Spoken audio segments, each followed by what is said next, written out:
You booked your first cruise. Now what?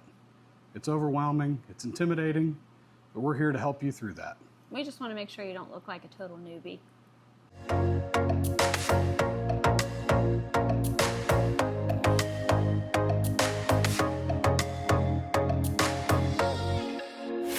Hi, I'm Adam. And I'm Mary. And this is Holletts at Sea. And if you find any of this content helpful, please give us a like, a big thumbs up, comment below, and subscribe to this channel. First thing you want to think about is your documents that you need. That is very important. That's number one necessity. You need to start with that first. So what are those? Well, first you need, now law requires to fly a real ID. Yeah. Which in Ohio, it's a little circle with a star in it. It's where you have to take your birth certificate, a certified copy, not a copy. You have to take any marriage licenses, mail. They're a pain to get, but if you don't have one, to get that license. Yes, but you have to do it once. Yeah. Go get it if you don't have it, because you're going to need it for other forms of travel, not just cruising. Next, you're going to need a passport. We highly, highly, highly recommend a passport for cruising. Yeah. Now, you can in what's called a closed loop cruise, which means it starts and ends in the U.S. You can take a certified birth certificate, and if you're married, you need also a certified marriage license as well as your real ID. And any name changes, proof of name changes, Right. and things like that. Which we've done all that. We have done that. It can be done.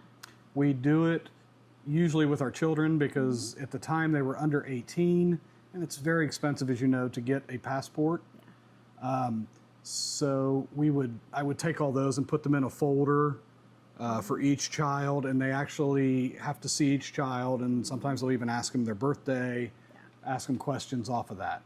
It's a hassle. It slows getting on the ship, but it can be done, and it's totally okay. It's a cheaper way. It's a cheaper way, but just know if you get off the ship in another port and you don't have a passport and you get stuck or you get hurt and you have to go to a hospital, it could be a real problem without a passport. Not likely, but it has happened, and we've known people that's happened to. Right, accidents do happen, Yeah. So get the passport if you have the time and the extra money.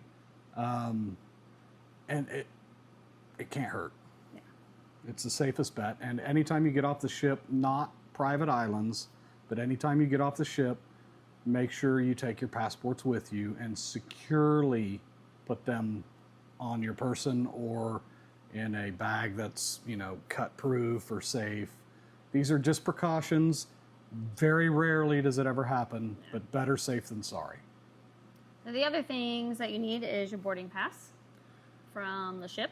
That's generally on the app. Yeah. They're making it so easy nowadays because you can have everything on your phone. That's nice. What I like to do is on the boarding pass, I will also take a screenshot of it and I send it to every person. So everybody has a copy of everybody's boarding pass in case somebody loses their phone or it gets ruined in the ocean.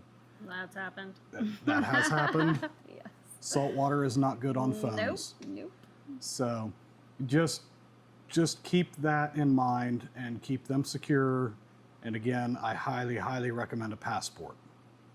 Another thing you need is luggage tags. You don't have to have these, but it is very nice to have it, to pre-print them off and have them on your bag so you don't have to wait and get them. They send them to you, they email them to you, don't they? Yes, they'll email them in your cruise packet, but you'll also want to get the little plastic holders for them with a little metal loop that you attach to your suitcase. And I have those linked below because if you just staple them on like the instructions say, they can get torn off in transit. Yeah. Your luggage could end up in Narnia. And you don't want that. No. So make sure that you print your luggage tags and put them on luggage tag holders. And you don't have to put those on until you're about to get to the port. Yeah. Like usually the morning we wake up, we pack to get on the ship. I go ahead and put all those luggage tags on all the bags to take to the port with us. Next thing you might want to think about is cruise insurance. This is something that we've not done often.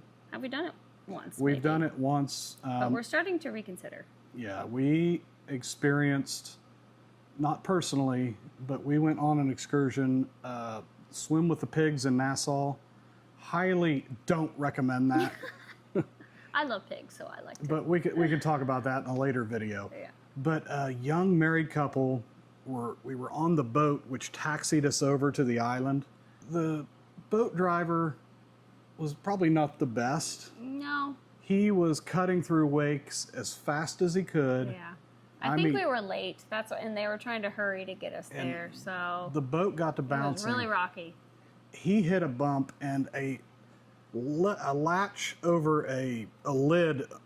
I'm not sure what you call it on the boat, but the young couple was sitting in the back of the boat on the bench with life jackets on.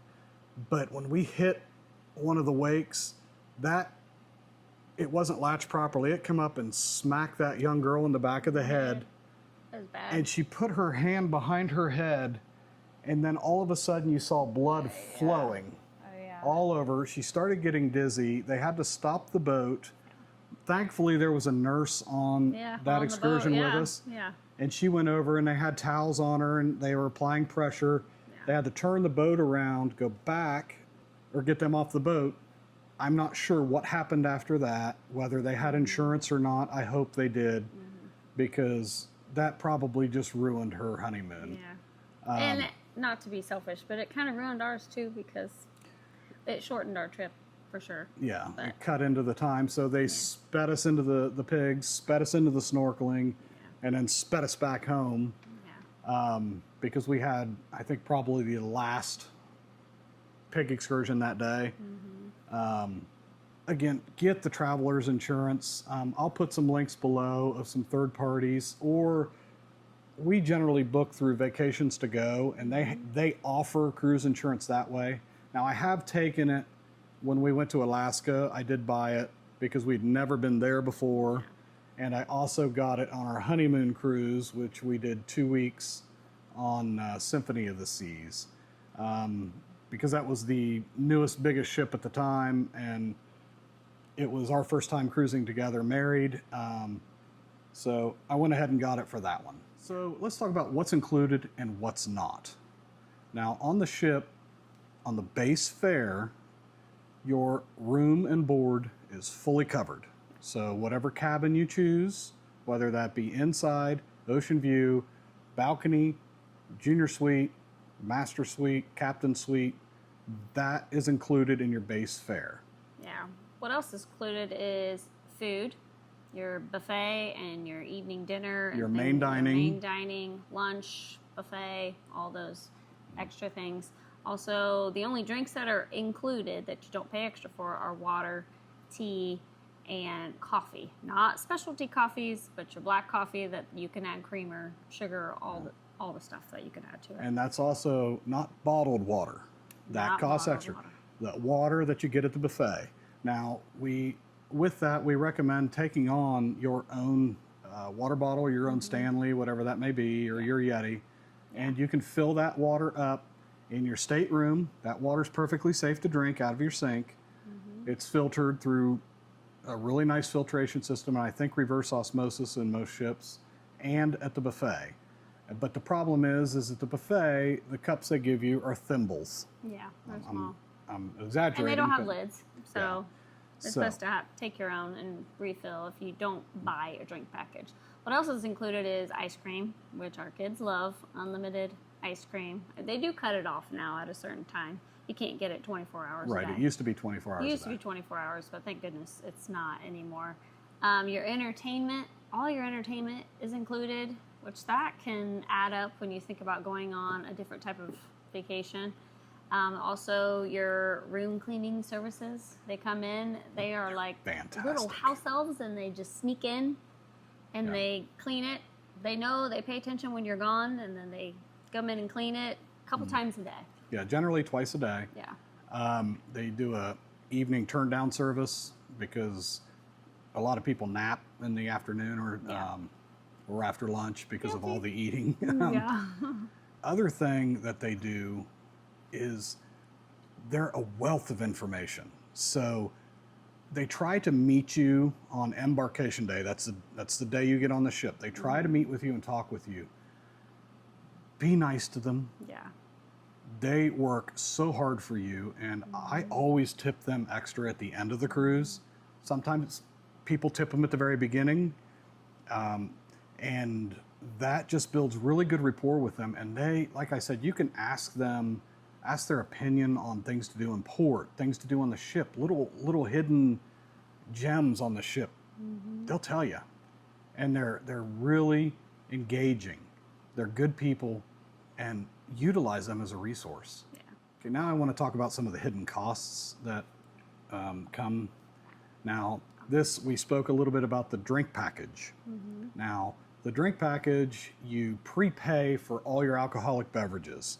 Those can be very expensive. It's per person, per cabin of anyone 21 or over. So even if, say, Mary did not drink and I wanted the drink package, I got to buy it twice. And on that, you automatically pay all the gratuities in it as well. And that could be upward of $90 or more per person per day. That also includes days you're in port. So if you're off the ship, out enjoying your excursions, you still have to pay for that day. Most ships have a limit of 13 to 15 drinks a day. You also have to reach a daily amount to break even. Now I've linked a calculator below, and you choose your ship, choose your length, and it gives you a rough idea. How many you have to drink, and that includes your specialty coffees, because the drink package covers that. Your espressos every morning. It covers monsters. It covers bottled water. Bottled water. Also your Red Bulls, your alcoholic beverages. Generally, I always ask for top shelf as much as I can to really get value out of that. And it can be done. It can be done. And that 15 limit can be reached. Yeah. Which it sounds like a lot, but it's not. Once you think about it, if you get a couple coffees in the morning, mimosa in the morning, a bottled water, if you are into energy drinks, things like that, it adds up quickly. So it's really not that hard to do. And the buffet will sometimes also have the Bloody Mary bar. Yeah. So you can have those customized, and that's covered. Yeah. It sounds like a lot, but it's not. But the one thing it doesn't cover, just be aware. Inside your cabin, you have a little fridge they call the mini bar. Nothing in that is included. So don't take anything out of there where you're paying for it.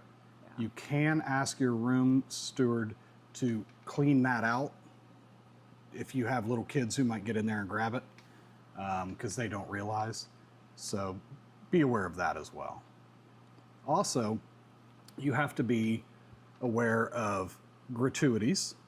That's a per person per day charge. They're generally automatic, and they're anywhere from like $17 to $19 per person per day. Also, laundry services cost on the ship, and some ships actually have little laundromats that are self-serve.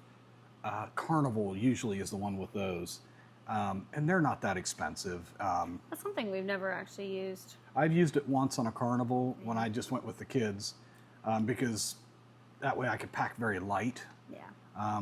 Now, if you're in upper tiers on Carnival, I'm not going to get into the VIFP perks package news that just came out. That's going to change. Yeah. One of the perks that was included was free laundry services for gold, I think, and above, which was a great service.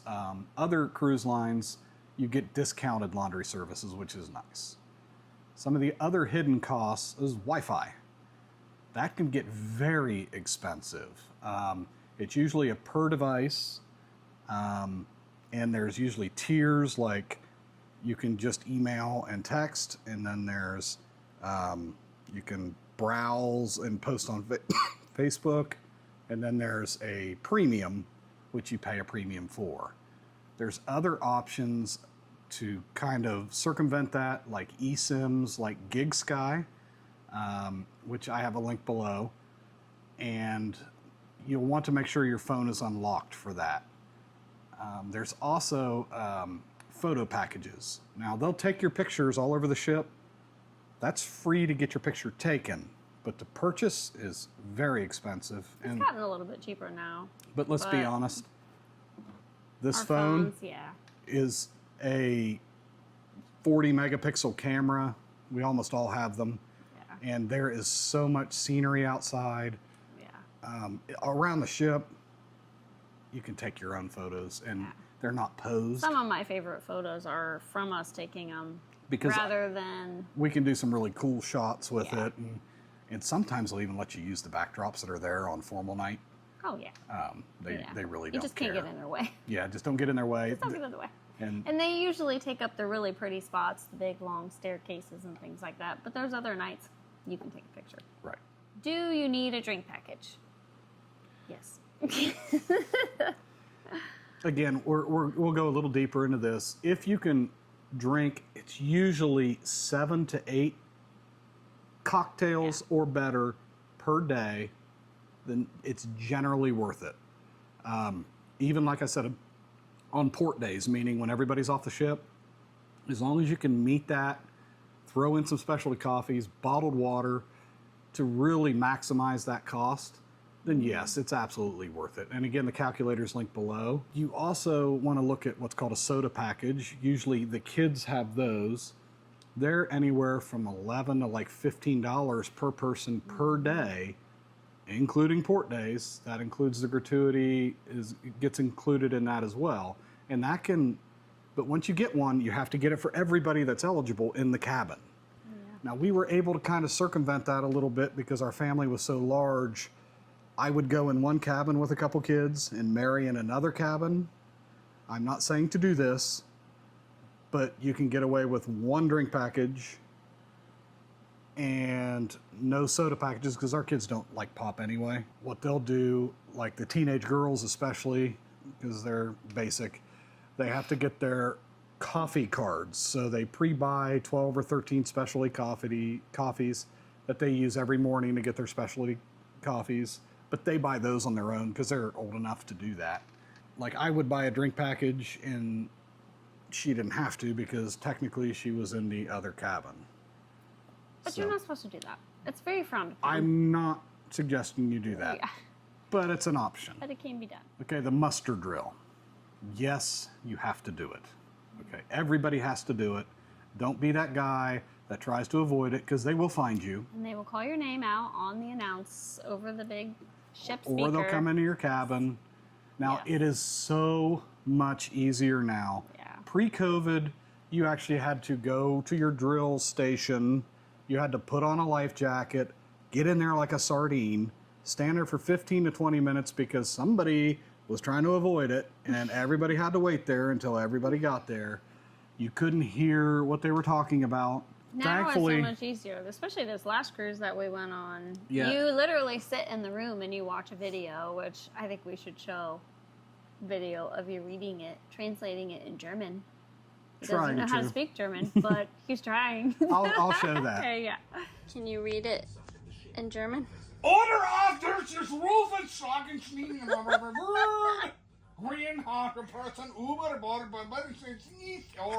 On MSC, you watch it in your stateroom, and then from your stateroom phone, you call in, and then all you have to do is go to your muster station, and they scan your CPAS card. You're done. And your muster station will be on your CPAS card. Yes, it'll say like M3 or muster 3, muster 4, wherever. Each And cruise line's different, but there's people everywhere with vests on. You just ask, and they will point you. It is so simple. Royal Caribbean, or Celebrity, I'm sorry, when we did Alaska, we were able to literally watch it on our phone before we got on the ship. Yeah, that was nice. And then it go and checked check it in. off. Now, you can't fast forward through it. Just let it play through. With that, like Mary had to do it, I had to do it in each of your own login. So you had to watch it through and through and through and through, which is fine. But in MSC, one time in your room, it was done. Very simple. Other ships might be a little different, but like I said, since COVID has come and gone, this has become so much easier. Just make that the first thing you do. It's so simple, it's so fast, and it's out of the way. As soon as you're done, go to the bar, or go to the Pool deck. go to the pool deck, or go to the buffet and get your lunch. It's simple, it's easy. Just do it. Booking excursions. Now, there's a couple options you have here. Excursions are things you get to do when you get into port. So you can do a couple things. You could stay on the ship if you've been to the port before, like we've done a few times. Yeah. Love it. Hardly anyone on the ship. The bars are still open. Your drink package still works. The pool is almost And empty. they still have activities that you can do. Plenty of activities. The spa, like generally on port days, the spa is a little cheaper if you want to book a massage or a facial or whatever. So that's an available option. Now you can also book an excursion. Now I recommend booking any of the excursions before you get on the ship to save the most money. Yeah. If you do it on the ship, you generally will pay full price. And they're likely to fill up. And they're likely you may full. not be able to get to go on So- the one that you want. So you can purchase on the ship or right before you get on the ship through their website or their app. Now, we don't do that. Some of the pros of doing that, they guarantee you're back on time and on the ship, and the ship will not leave until everyone is back from a ship-sponsored excursion. The other issue I have with those is the groups are usually a lot larger. They speed you through it, but you do get the peace of knowing that the ship's not going anywhere until you're back, no matter what. But again, packed full generally speed you through it, and they're pretty expensive. I mean, it's close, but But then we always are looking for ways to save money. right. So. So we're ballers on a budget. So another thing I do is shoreexcursionsgroup.com. I'll link below. There's other third parties out there, but I have had such good success with these people. Never had an issue. They're cheaper, smaller groups. The guides, they're almost the exact same excursions the ship have through the same companies the ships use. It's just the ship has a built-in price gouge that they get their cut. So I use Shore Excursions Group, do almost the same excursion, a little smaller group. I have and they also offer a couple excursions the ship don't offer. And I've had fantastic luck. They also, for peace of mind, they guarantee to get you back to the ship on time. If they don't, now the ship can still leave. I've never seen this happen. No, never. Ever. But if they, for whatever reason, can't get you back to the ship on time, they guarantee to get you to the next port of call on their dime. All transportation, food, any hotel stays, and $1,000 per person for The inconvenience. the inconvenience of it all. Yeah. So I'm not worried. No. It's in their best interest to get you there, and they are very good. And I've never, ever had an issue, and I've never, ever heard of anyone else having an issue. One thing I would recommend is looking at the comments and the experiences that each person has had on Shore Excursion Group. I love reading about each excursion, so that way I get an idea of what it's going to be like, what to expect, because people share their experiences, and it gives you a heads up of what to expect. But FYI, the pig feeding, all the reviews were great, but you fed a hot But I dog to a got to hold a pig. baby pig. I fed a hot dog to a pig, Well, and I got 5 pieces of hot dog, and that was it. Just wasn't they worth it to actually me. don't swim. They do swim, but they don't really swim. Not like they do in the pictures. And Yeah, stuff, they just but walk they're out, just steal the hungry. food, and run back in.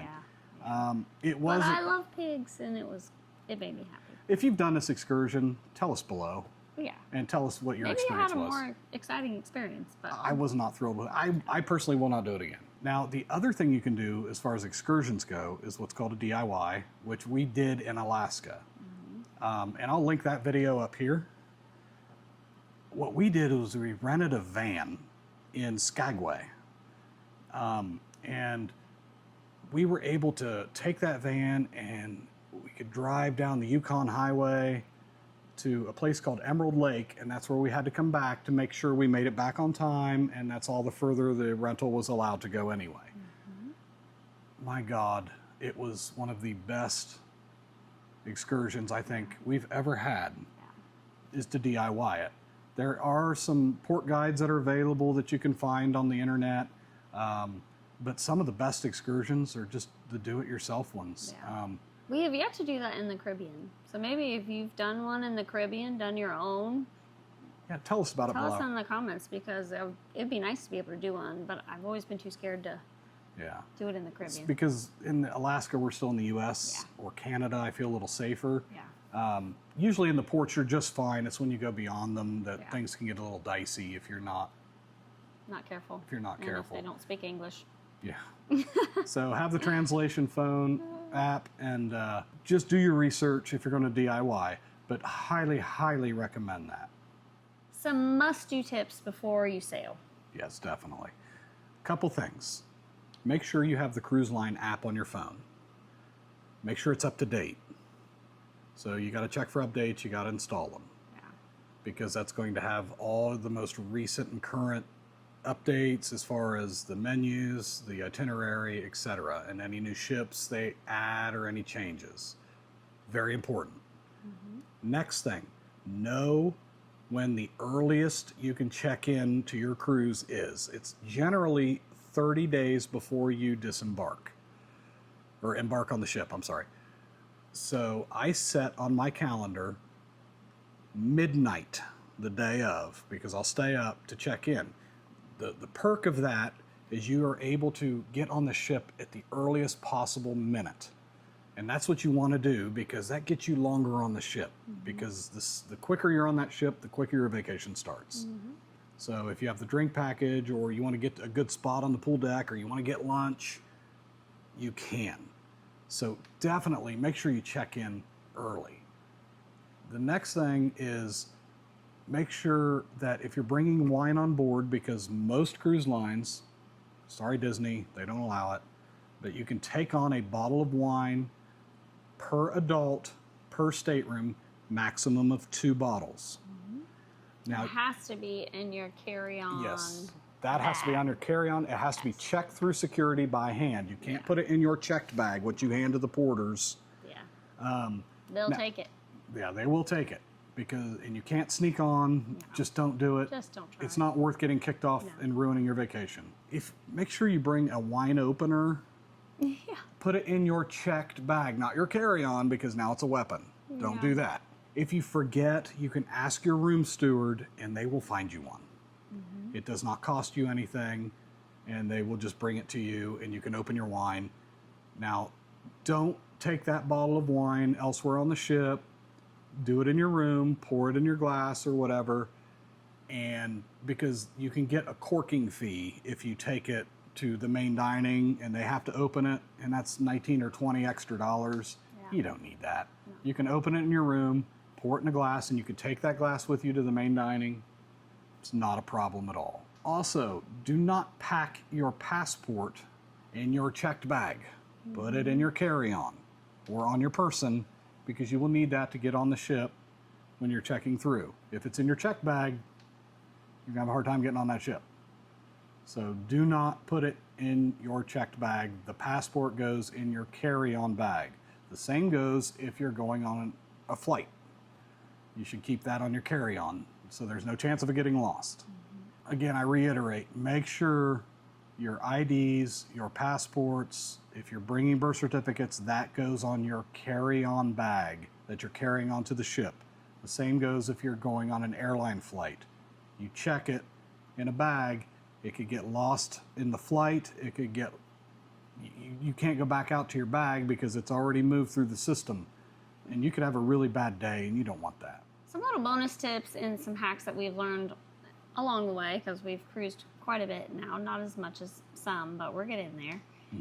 One thing you can bring is little magnetic hooks, because a lot of the walls in the bathroom and even in your cabin are magnetic, because there is space, but in the inside cabin, which is what we typically do because it's cheaper, there's not a lot of space for storing things and hanging things.